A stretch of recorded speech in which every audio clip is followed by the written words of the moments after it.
साथियों नमस्कार, राम राम। आज मैं जिस विषय पर आपसे बात करने जा रहा हूं वो है मांगलिक दोष का विषय। बहुत ही अहम विषय है मांगलिक दोष का, कि मांगलिक दोष का जीवन में क्या प्रभाव पड़ता है, ये कितने प्रकार का होता है, और जातक को जब मांगलिक दोष होता है तो उसका जातक के जीवन पे किस किस एंगल से क्या क्या प्रभाव पड़ता है। तो शुरू करते हैं कि मांगलिक दोष होता क्या है, ये कितने प्रकार का होता है, और अगर जातक और जाति का, लड़का और लड़की किसी की कुंडली में भी हो सकता है। तो इसका शादी अहम जो विषय माना जाता है कि जब शादी किसी बच्चे की करनी होती है तो मांगलिक दोष का बहुत विचार होता है।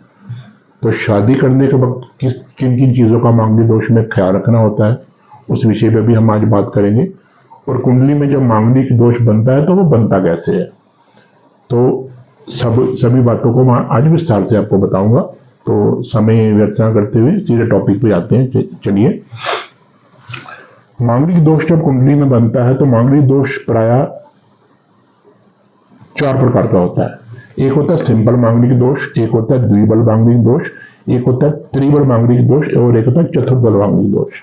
ये प्राय 4 तरह का मांगलिक दोष माना गया है। आपने शायद आज तक एक ही तरह का सुना होगा कि मांगलिक दोष होता है तो बस होता है, लेकिन ये 4 तरह का होता है मांगलिक दोष। तो सबसे पहले हम बात करें कि ये बनता कैसे है। जैसे ये कुंडली है, किसी भी लगन, किसी भी राशि की कुंडली हो, इससे इस बात का कोई कंसर्न नहीं है। वो किसी भी राशि की कुंडली हो सकती है, किसी भी लगन की हो सकती है। जब मंगल कुंडली के 12वें भाव में, पहले भाव में, चौथे भाव में, 7वें भाव में और 8वें भाव में मंगल आके बैठ जाता है किसी की भी कुंडली में, तो वो मांगलिक दोष वाली कुंडली ऑटोमेटिक बन जाती है। मांगलिक दोष प्रायः इतना बुरा भी नहीं होता और इतना अच्छा भी नहीं होता। इसके 2 नजरिए हैं, शॉर्ट में मैं आपको वो भी समझाऊंगा। तो मांगलिक दोष में सबसे पहले होता है सिंपल मांगलिक दोष। अगर मंगल 12वें भाव में, पहले, चौथे, 7वें और 8वें भाव में अकेला मंगल बैठ जाए, अकेला, तो वो सिंपल मांगलिक दोष माना जाएगा। वो जातक या जाति का सिंपल मांगलिक है। आगे आ गया द्विबल मांगलिक दोष। द्विबल मांगलिक दोष में जब मंगल नीच राशि में बैठा होता है, मंगल नीच का हो जाता है, तो वो द्विबल मांगलिक दोष बन जाता है। अब मंगल नीच कहां पे होता है? कर्क राशि में मंगल नीच का होता है। अगर मान लो मंगल यहां बैठ जाए, लगन में आके मंगल बैठ जाए, जैसे ये कर्क लगन की कुंडली है, 4 नंबर दिखाओ, ये कर्क लगन की कुंडली है, तो मंगल यहां आके बैठ जाए,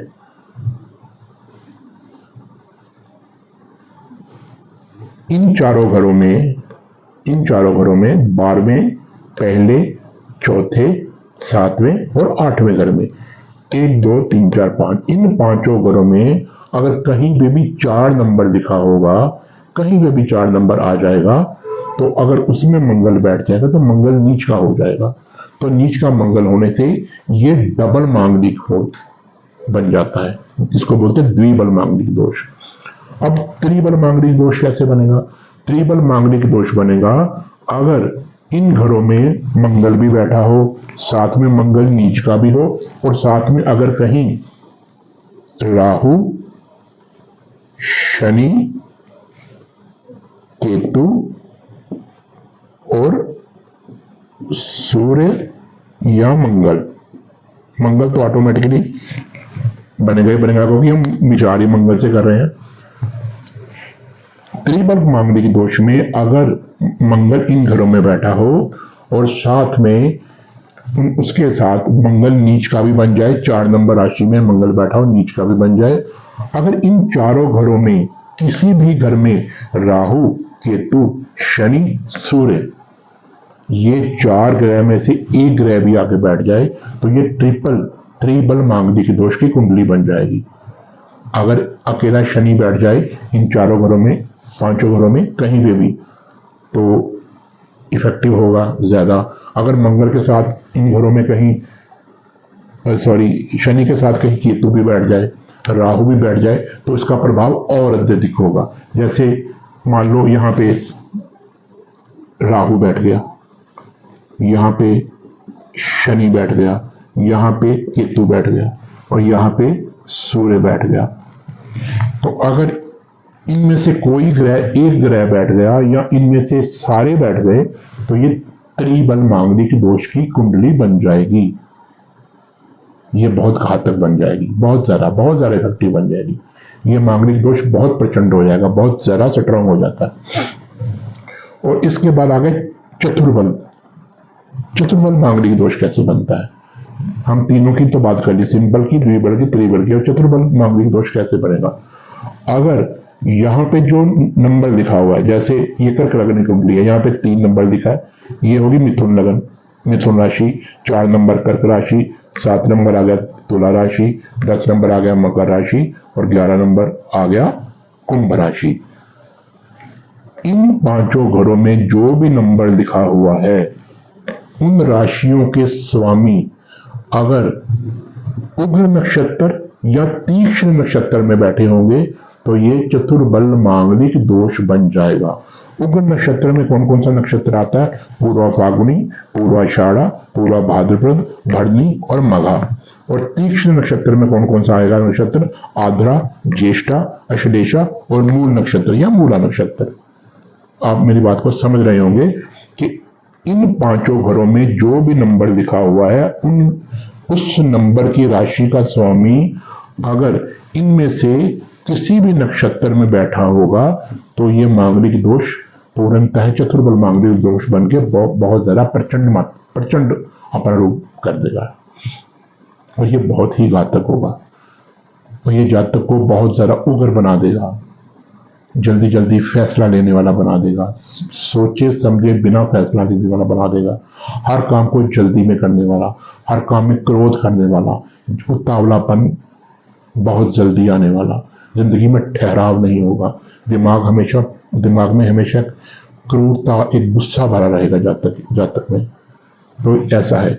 अब विचार करते हैं कि अगर किसी जातक की कुंडली में ये सभी योग बने हुए हैं तो क्या उसका विवाह मांगलिक से होना चाहिए या नॉन मांगलिक से होना चाहिए? तो विवाह करते वक्त ये बात का ख्याल रखना चाहिए कि अगर इस तरह की कुंडली बनी है तो जातक का विवाह मांगलिक दोष युक्त लड़का या लड़की के साथ ही होना चाहिए, तभी उनका जो आपस में जीवन का जो निर्वाह है वो अच्छी तरह से हो पाएगा।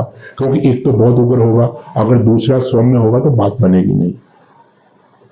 इसलिए उनका विवाह देखकर और मांगलिक दोष को अच्छी तरह से मिलाकर होना चाहिए। अब मांगलिक दोष लगन कुंडली में, अगर किसी जातक की कुंडली में लगन कुंडली में मांगलिक दोष बना हुआ है तो अगर उसका विवाह चंद्र कुंडली के मांगलिक दोष वाली जातक या जातिका से हो सकता है? उसका आंसर है नो, नहीं हो सकता। अगर किसी जातक के लगन कुंडली में मांगलिक दोष बना हुआ है तो जिससे उसका विवाह हो रहा है उसकी चंद्र कुंडली में मांगलिक दोष है तो उनका आपस में विवाह हो सकता है? आंसर है नो, नहीं हो सकता। अगर चंद्र कुंडली में किसी के मांगलिक दोष बना हुआ है तो जिसके साथ उसका विवाह हो रहा है उसके भी चंद्र कुंडली में मांगलिक दोष है तो उसका विवाह हो सकता है? बिल्कुल हो सकता है। लगन कुंडली में मांगलिक दोष है, दूसरे की कुंडली के में भी लगन कुंडली में मांगलिक दोष है, इन दोनों का विवाह भी हो सकता है। चंद्र कुंडली के मांगलिक दोष का विवाह लगन कुंडली के मांगलिक दोष के जातक या जातिका से नहीं हो सकता, ये आपस में सेटलमेंट नहीं बैठेगी। तो ये था शॉर्ट में आपको समझाने का कि मांगलिक दोष होता क्या है और ये कितने प्रकार का होता है और इसका जीवन में क्या प्रभाव होता है।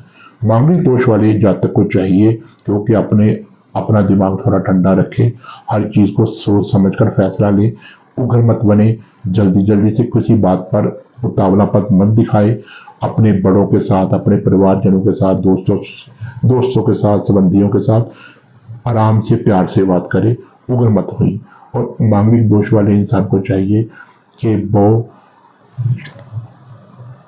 इसका सबसे बड़ा जो उपाय है वो है कि हनुमान जी की पूजा करे, हनुमान जी की आराधना करे और हर मंगलवार लाल चीज का दान करें, जैसे लड्डू हो गया, और लाल कलर की कोई मिठाई होगी, बेसन हो गया, बेसन की बर्फी होगी, ऐसी चीजों का दान करें और हनुमान चालीसा का पाठ करें और अपने स्वभाव को शांत रखें। उसका मांगलिक दोष शांत हो हो जाता है, काफी हद तक हो जाता है। तो अगर आप इन बातों का ख्याल रखेंगे शादी करते वक्त और सिंपल कुंडली में देखते वक्त, अगर इन बातों का आप ख्याल रखेंगे कि मांगलिक दोष कैसे बनता है, तो आप आसानी से समझ पाएंगे कि मांगलिक दोष क्या होता है।